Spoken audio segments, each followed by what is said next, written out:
ये बात शुरू होती है जब मैं 9th क्लास में था। जैसे कॉम करता था तो कॉम पे थोड़े दिन बाल आ जाना, सो के उठता था तो पिलो पे देखता था तो बाल आ जाना, बाल दिखना। मैंने होम रेमेडी करनी शुरू की। फिर मैंने अपने मॉम डैड को बताई बात, तो उन्होंने कहा कि प्याज का वो रस लगा ले, काइंड ऑफ थिंग, लहसुन लगा ले, ये तेल इस्तेमाल कर, वो तेल इस्तेमाल कर। टू बी ऑनेस्ट मैं एक लड़का हूँ तो आपको बताऊँ कि थोड़ा क्रेज रहता है कि लड़कियों के बीच में कूल बनूँ, कॉलेज है अपना, ये सब। तो ऐसा कुछ हो नहीं रहा था लाइफ में। मेरे मन में कई बार सवाल आया कि ये चीज़ मेरे साथ ही क्यों हो रही है। फिर मुझे कहीं से थोड़ी बहुत मैंने रिसर्च की गूगल पे, तो मुझे पता लगा कि ये जेनेटिक भी होता है। अब आ जाते हैं डेली बेसिस लाइफ पे, जो रियल चैलेंजिंग लाइफ है, जैसे कि मेरा काम है, मेरी बाकी की पर्सनल ज़िंदगी है, मेरे दोस्त यार हैं और शादी फंक्शन वगैरह होते हैं। मैं जहाँ पे भी जाता था इतना लो कॉन्फिडेंस फील करता था ना, टू बी ऑनेस्ट, इतना लो। मेरे पास कोई हेयर स्टाइल ही नहीं था ब्रो बनाने के लिए, टू बी ऑनेस्ट। जब कोई आपको इस तरीके से ट्रीट करे, दिमाग में इमेजिनेशन बना ले आपके खिलाफ कि जो बंदा आ रहा है वो बहुत बढ़िया होगा, क्या खाना बनाया उसने, और सामने आती देखते उसके चेहरे पे जो डलनेस आती है ना, वो जब आप नोटिस करते हैं धीरे धीरे। और सबसे बुरी बात, लोग जब आपसे बात करें तो आपकी आंखों की तरफ ना देख के आपके ऊपर फोरहेड की तरफ देख के बात करें। पेन ऐसा कुछ खास होता ही नहीं है ब्रो। सर्जरी के टाइम जो हो रहा होगा वो तो सर पेन होता ही नहीं। स्टार्टिंग में एनेस्थीसिया के टाइम आपको चींटी काटने जैसा लगेगा। हेलो जी, मेरा नाम है नितिन, मेरी एज है 28 साल। मेरा प्रोफेशन एज ए शेफ है। तो मैं आपको बताने जा रहा था कि मेरा हेयर फॉल कहाँ से शुरू हुआ। ये बात शुरू होती है जब मैं 9th क्लास में था। 9th क्लास में जब मैं था तो मेरा जो हेयर फॉल था वो मुझे माइनर से दिखने लगा कि जैसे कॉम करता था तो कॉम पे थोड़े दिन बाल आ जाना, सो के उठता था तो पिलो पे देखता था तो बाल आ जाना, बाल दिखना। तो मैंने इसको शुरुआत में बहुत लाइटली लिया कि हो सकता है हो ऐसा, क्योंकि उस समय जब मैं 9th क्लास में था तो बहुत जेल वगैरह का बहुत ट्रांजेक्शन चला था, तो हमने भी इस्तेमाल किया। टू बी ऑनेस्ट मैं झूठ नहीं बोलूँगा, मैंने भी बहुत इस्तेमाल किया जेल वगैरह। तो मुझे लगा हो सकता है उस वजह से, तो मैंने वो चीज़ें करना छोड़ दिया। फिर धीरे धीरे मेरी एज बढ़ी थी कि जैसे मैं 10th में आया तो वो हेयर फॉल बहुत एग्रेसिव होने लगा। फिर भी मैंने होम रेमेडी करनी शुरू की। फिर मैंने अपने मॉम डैड को बताई बात, तो उन्होंने कहा कि प्याज का वो रस लगा ले, काइंड ऑफ थिंग, लहसुन लगा ले, ये तेल इस्तेमाल कर, वो तेल इस्तेमाल कर, पता नहीं क्या क्या तेलों में मिला के मुझे बताया। मैंने वो सारी चीज़ें धीरे धीरे धीरे धीरे रूटीनली शुरू करी, लेकिन कोई खास असर लगा नहीं, बिल्कुल भी असर मतलब कुछ हुआ नहीं। उसके बाद बात आ जाती है 11th क्लास की। तो 11th क्लास में इतना हैवी एग्रेसिव हेयर फॉल होने लगा मेरा कि लोग, मैं आपको टू बी ऑनेस्ट बता रहा हूँ, पास नहीं बैठते थे लोग। मुझे अगर मैं स्कूल की यूनिफॉर्म ना पहनूं, बाहर निकल जाऊँ नॉर्मल कपड़े में, तो जज करते थे कि भाई साहब की शादी तो हो गई होगी, कितनी एज हो गई है आपकी एज बहुत लगती है। मतलब मुझे मेरी एज से मुझे 5 साल बड़ा ही मुझे जज किया लोगों ने। देखो टू बी ऑनेस्ट मैं एक लड़का हूँ तो आपको बताऊँ कि थोड़ा क्रेज रहता है कि लड़कियों के बीच में कूल बनूँ, कॉलेज है अपना, ये सब। तो ऐसा कुछ हो नहीं रहा था लाइफ में, क्योंकि उस समय तक मेरा हेयर फॉल ऐसा हो गया था, बिल्कुल बोल्ड हो गया था सीन आगे से। मेरे मन में कई बार सवाल आया कि ये चीज़ मेरे साथ ही क्यों हो रही है। फिर मुझे कहीं से थोड़ी बहुत मैंने रिसर्च की गूगल पे, तो मुझे पता लगा कि ये जेनेटिक भी होता है। तो मैंने अपने फादर, अपने ग्रैंडफादर और अपने नाना की तरफ देखा, तो मुझे रियलाइज हुआ कि जेनेटिक्स है। एक होता है, हर एक लड़के का सपना होता है ब्रो, टू बी ऑनेस्ट। तो वो नहीं कर पाया मैं, वो अचीव नहीं कर पाया, तो स्ट्रेस रहने लगा। फिर धीरे धीरे पढ़ाई पे मन नहीं रहने लगा, तो ग्रेड्स कम आने लगे, तो उसका भी स्ट्रेस रहता रहा। फिर हमें इंटर्नशिप के लिए, मैं होटल, मैंने आपको बताया मैं एक होटलियर हूँ, तो हमें सिटी टू सिटी हमें मूव करना पड़ता था इंटर्नशिप के लिए। तो उसका पानी लगना, उससे भी हेयर फॉल होता है। तो मतलब मैं डेली रूटीन में जो जो चीज़ करता, and to be honest I am a little bit addictive of smoking, तो मैं स्मोकिंग भी करता था। तो इन सब चीज़ों से मुझे रियलाइज़ हुआ कि जो चीज़ें मैं अपनी डेली लाइफ में कर रहा हूँ, उन चीज़ों का भी एक मेजर असर पड़ा है मेरे हेयर फॉल पे। और मैं आपको बताऊँ टू बी ऑनेस्ट, मेरे बाल पूरे ऐसे थे एक टाइम पे, ऐसे पूरे जाके ऐसे पूरा लाइन बनती थी। अब देख लीजिए आप, कुछ नहीं बन पा रहा है। इनफैक्ट यहाँ पे मुझे खाली खाली सा लगता है। तो ये अब इस स्टेज पे पहुंच गया है, तो मैं काफ़ी वरीड हूँ इस बात को लेकर।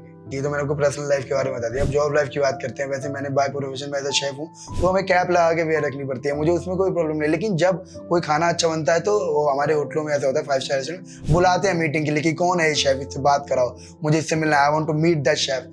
तो जब हमें वहाँ जाना पड़ता है ना, स्पेशली मुझे, ज़्यादातर मैं मेन शेफ हूँ तो मुझे ही जाना पड़ता है, तो वहाँ पे लोग जो एक्सप्रेशन से, जो उम्मीद से मुझे मिलने आते हैं, वो मुझे उनके चेहरे पे धीरे धीरे कम होती नजर आती है जब मैं जाता हूँ। That's called low confidence. और ये इतना बुरा लगता है ना ब्रो, मैं आपको बता नहीं सकता, बहुत बुरा फील होता है जब कोई आपको इस तरीके से ट्रीट करे। दिमाग में इमेजिनेशन बना ले आपके खिलाफ कि जो बंदा आ रहा है वो बहुत बढ़िया होगा, क्या खाना बनाया उसने, और सामने आती देखते उसके चेहरे पे जो डलनेस आती है ना, वो जब आप नोटिस करते हैं धीरे धीरे। और सबसे बुरी बात, लोग जब आपसे बात करें तो आपकी आंखों की तरफ ना देख के आपके ऊपर फोरहेड की तरफ देख के बात करें, तभी वहाँ जो लो कॉन्फिडेंस और जो बहुत बुली फील होता है ना, वो बहुत टेरिफाइंग चीज़ है ब्रो। मैं आपको बता रहा हूँ टू बी ऑनेस्ट कि ये बहुत बहुत लो कॉन्फिडेंस वाली चीज है ये, बहुत मेजर एक प्रॉब्लम है। वैसे मैं अपने दोस्त के साथ एक बार बैठा हुआ था, तो है ना, ऐसे ही मैंने आपको बताया था हमें कोई एडिक्शन ऑफ स्मोकिंग, तो हम स्मोकिंग करते हुए मैं अपनी प्रॉब्लम डिस्कस कर रहा था, ये वाली प्रॉब्लम डिस्कस कर रहा था कि भाई यार प्रॉब्लम है लाइफ में, कोई मुझसे बात नहीं करना पसंद करता,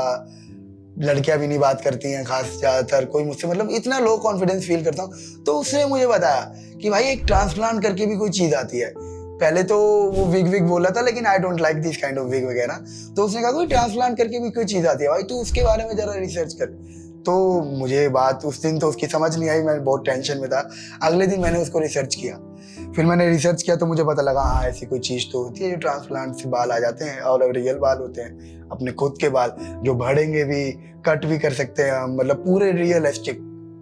तो मैंने और रिसर्च किया तो मुझे एक चीज पता लगी जो इसमें भी डेंजर पॉइंट है, कि ये आपको किसी भी इधर उधर जगह से नहीं कराना चाहिए। इसमें बहुत सारे खतरे हैं, खतरे इन द सेंस लोगों के पस पड़ जाती है, लोगों का ढंग से नहीं हो पाता, हेयर ग्रोथ नहीं हो पाती, बेबी हेयर्स निकलते हैं, इट्स जस्ट काइंड ऑफ रुए।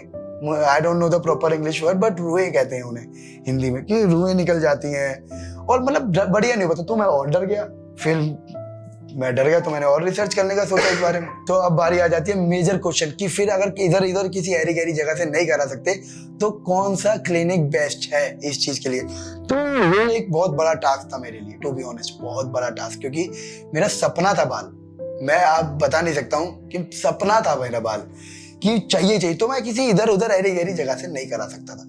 तो best, one of the best clinic मुझे चुनना था।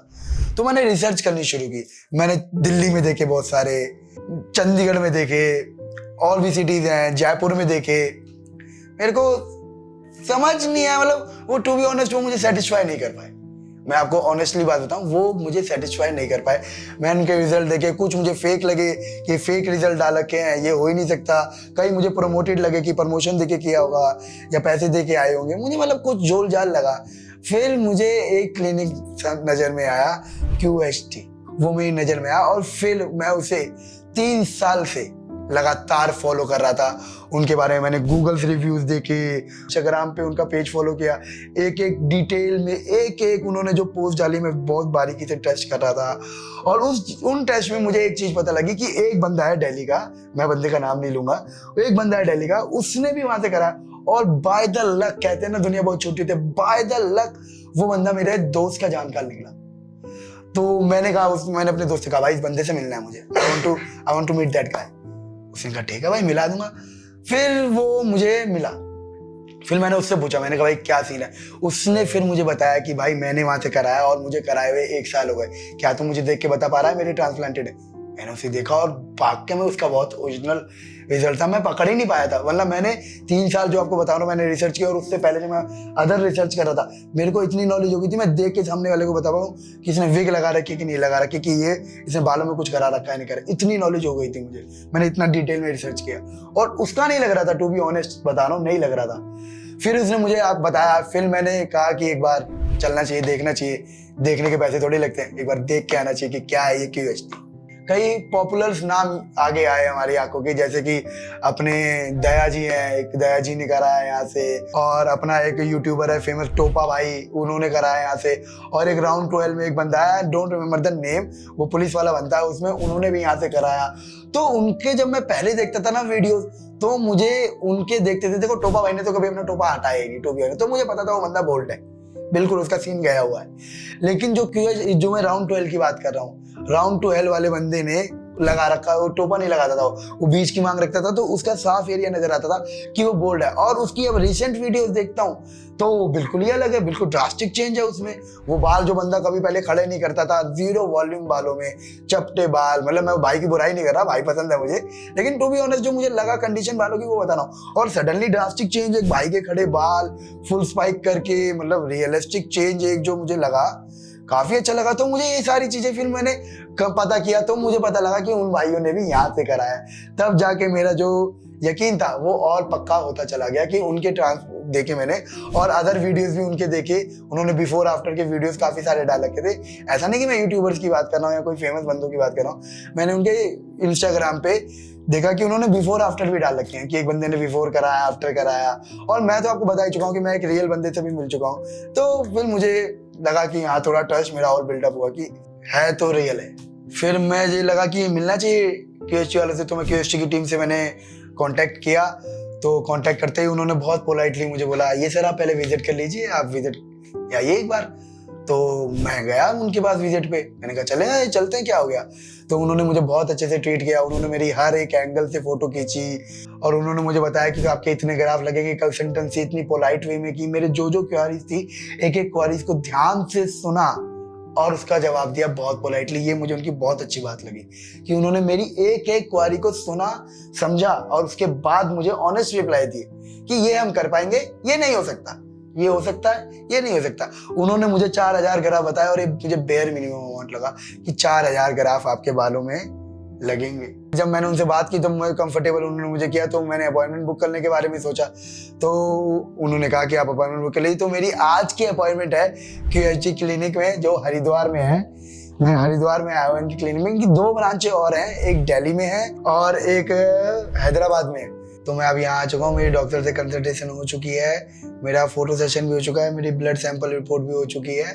जैसा कि आप इस वीडियो में देख पा रहे हैं, मेरा फोटो सेशन भी पूरा कंप्लीट हो चुका है। सच बताऊं तो दिल में बहुत घबराहट भी है, एक्साइटमेंट भी है, बहुत सारे सवाल भी हैं। मुझे लग रहा है मैं डॉक्टर को परेशान कर दूंगा, लेकिन अंदर चल रहा है ना, ये बता नहीं सकता, क्योंकि ब्रो ये ड्रीम था मेरा, बाल वाकई में ड्रीम था मेरा। आई डोंट नो कितने लोग मेरे से रिलेट कर पाएंगे, नहीं कर पाएंगे, लेकिन ड्रीम होता है यार। लड़कों के पास एक ही चीज बढ़िया होती है और वो बाल होते हैं। ये तो ड्रीम है मेरा। तो बहुत एक्साइटमेंट है, नर्वसनेस भी बहुत है, लेकिन क्यूएसटी है तो थोड़ा है, भरोसा तो है। तो ये तो मैंने आपको बताया, सर्जरी से पहले किया था। मैं सर्जरी के बाद भी मेरा जो भी एक्सपीरियंस होगा वही मैं आप सबके साथ शेयर करूंगा। प्लीज इस वीडियो में आगे बने रहिएगा। आप देखते हैं आगे क्या होता है। Let's begin.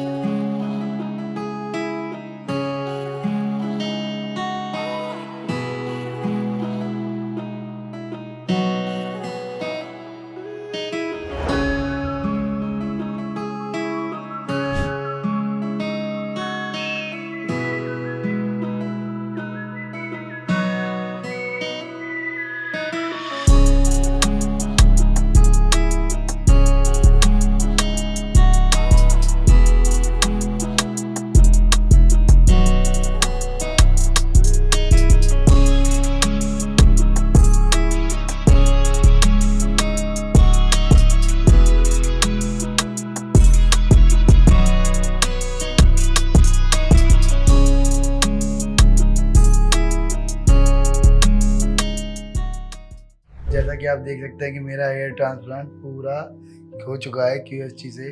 मैं आपको बता रहा हूँ, टू बी ऑनेस्ट, इतने हम्बल और इतने फ्रेंडली नेचर के डॉक्टर्स हैं, इतना फ्रेंडली नेचर का स्टाफ है। जो मेरा ऑनेस्ट 1-on-1 रिव्यू है मेरा, वो यही है कि 100 मार्क्स हैं भाई। मतलब आप कोई भी चीज़ उठा के देख लो, इनकी फैसिलिटीज़, इनकी दवाई देने का प्रोसीजर, इनका समझाने का प्रोसीजर, इनके क्वेश्चन आंसर शेड्यूल, इनका कंसल्टेशन, इनके doctors, everything is 1-on-1 honestly. आपको 1% भी ये फील नहीं हुआ कि आपको निगलेक्ट फील करा रहे हैं, या एक बार आपके पैसे कहीं गलत जा रहे हैं, या आपको ये समझ नहीं रहे हैं, या एक बार इनके हाथ में अमाउंट आ गई तो आपको निगलेक्ट फील करा रहे हैं, साइड रख दिया। ऐसा कुछ होगा ही नहीं। इनफैक्ट ये आपको उससे ज़्यादा ही पे करेंगे, जितना इन्होंने आपसे लिया है उससे ज़्यादा ही एफर्ट देंगे। और आप पैम्पर समझते हैं, आपको फुल पैम्परिंग में रखा जाएगा। मैं आपको बता रहा हूँ, फुल पैम्परिंग में 1-on-1 रिव्यू है। मैं तो बहुत दिल खुश था, और मैं बाकी बंदों को भी, जो मेरे दोस्त भाईचारे हैं जो इस प्रॉब्लम से जूझ रहे हैं बोल्डनेस से, उनको भी सजेस्ट करूंगा कि अगर आपको कराना है तो क्यूएसटी एक बार मेरे कैंप पे ज़रूर विजिट करें। बाकी आप सबकी चॉइस। और रही बात, अब मैं बात करूं पेन की, तो पेन ऐसा कुछ खास होता ही नहीं है ब्रो। सर्जरी के टाइम जो हो रहा होगा वो तो सर पेन होता ही नहीं। स्टार्टिंग में एनेस्थीसिया के टाइम आपको चींटी काटने जैसा लगेगा, वो भी उनका भी इनके पास एक बहुत बढ़िया प्रोसीजर है bro. They all are use vibrator while inject your anesthesia or local kind of something, तो दे यूज वाइब्रेटर। तो आपको पता ही नहीं चलेगा कि कब इंजेक्शन लग गया, कब निकल गया। वही चींटी से भी माइनर है, कोई पेन नहीं होता, 0 पेन देते हैं, बेस्ट परफॉर्मेंस देते हैं भाई। मतलब 1-on-1 मैंने ऐसी टेक्नोलॉजी नहीं देखी इंजेक्शन लगाने की कहीं भी जो ये देते हैं। मेरा पूरा प्रोसीजर जो था हेयर ट्रांसप्लांट, मेरी हेयर जर्नी का, वो ये चला था 2 दिन पूरी मार्किंग की। मार्किंग के बाद स्लिट्स बनाए, स्लिट्स बनाने के बाद इन्होंने मेरी बाल निकाले, बाले। उस दौरान मेरे पूरे 2 दिन लगे। उन दोनों दिनों में मेरे को इन्होंने बिल्कुल भी ऐसा फील नहीं होने दी कि मैं थकूँ। जैसे कि I want to go washroom, तो इन्होंने सब चीज़ें रोक के पहले मुझे वॉशरूम के लिए भेजा। मुझे भूख लग रही थी, I am little bit hungry, इन्होंने मुझे खाना दिया। एवरीथिंग, मतलब हर चीज़। अगर कोई इनकी इंपॉर्टेंट काम चला है ना, तो उन्होंने इनको भी इम्पोर्टेंस नहीं दी। सिर्फ ये दिया कि जो हमारा पेशेंट है वो 100% सेटिस्फाई होना चाहिए, उसको कोई तकलीफ नहीं होनी चाहिए। इन्होंने इस चीज़ पे ध्यान ज़्यादा दिया। और बीच बीच में जो डॉक्टर्स आके मुझसे पूछ रहे थे कि आप ठीक हो, नहीं ठीक हो, कैसा फील हो रहा है, दर्द तो नहीं हो रहा, आपको कोई तकलीफ है तो बताएं। मतलब मैंने ये चीज़ कहीं एक्सपीरियंस नहीं की, टू बी ऑनेस्ट, मैं आपको सही बताऊँ तो। ये चीज़ मुझे यहाँ की दिल से अच्छी लगी, बहुत बढ़िया लगी ये चीज़। और अब जो मेरी पूरी जर्नी खत्म हो गई, मेरा ट्रांसप्लांट कंप्लीट हो गया, उसके बाद जो मेरा लुक लग रहा है भाई, बहुत मज़ा आ रहा है देखने में। मैंने कभी इमेजिन ही नहीं किया था कि मेरा चेहरा ऐसा भी लग सकता है। और रही बात मेरे को यहाँ से जाने के बाद क्या क्या करना है, क्या क्या नहीं करना है, इसकी भी चीज़ की मुझे कोई टेंशन लेने की जरूरत नहीं। डॉक्टर्स ने मुझे स्टेप बाय स्टेप चीज़ें बताई हैं कि आपको ये करना है, ये नहीं करना है, ये चीज़ें खानी है, ये चीज़ें नहीं खानी है, इनसे दूर रहना है, इनसे नहीं दूर रहना। मतलब काफ़ी सारी मिथ लोगों ने फैला रखी थी इसके रिगार्डिंग भात।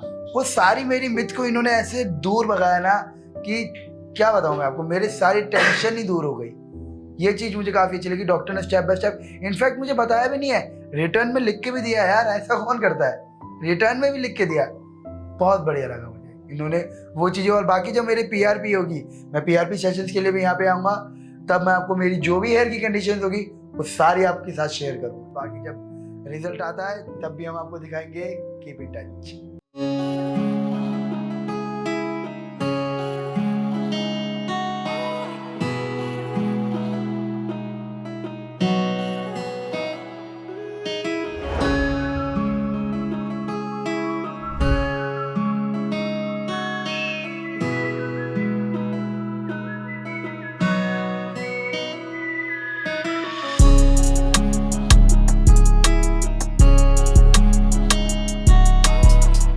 हेलो फ्रेंड्स, अगर आपने अभी तक हमारे चैनल को सब्सक्राइब नहीं किया है तो प्लीज इस वीडियो को लाइक कीजिए, शेयर कीजिए और हमारे चैनल को सब्सक्राइब कीजिए। और ध्यान रहे बेल आइकन दबाना ना भूलें, जिससे हमारे हर वीडियो का अपडेट आपको समय समय पर मिलता रहेगा।